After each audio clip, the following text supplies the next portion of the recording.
The WikiLeaks documents contain files on nearly every detainee held at Guantanamo Bay, Cuba, during the past 9 years.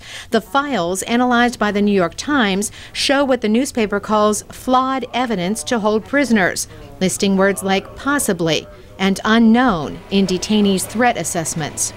About 600 detainees have been transferred out of Guantanamo since 2002. There are 172 prisoners still there.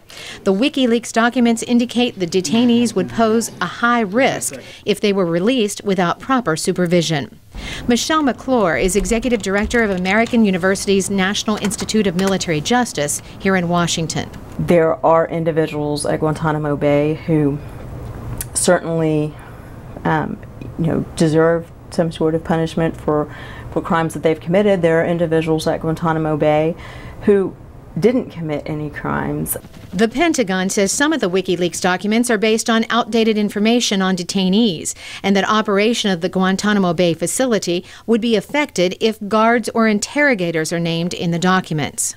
The release of classified information we condemn.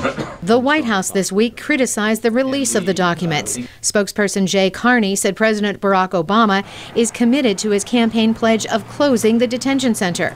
But analysts say that is unlikely because the administration has transferred detainee trials back to the military, and Congress has not appropriated the money to close the facility. Analyst Michael O'Hanlon of the Brookings Institution. I think Obama's stuck, and I think he knows it. And I don't think this can change that.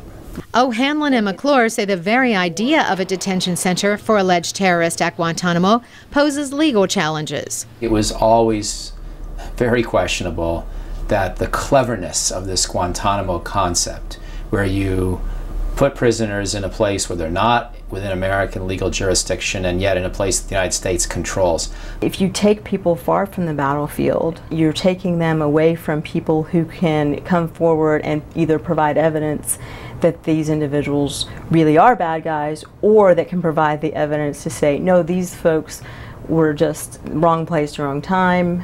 Experts say these latest WikiLeaks disclosures refocus attention on the issue of detainees and Guantanamo Bay, something they say the Obama administration was hoping to avoid. Carolyn Presutti, VOA News.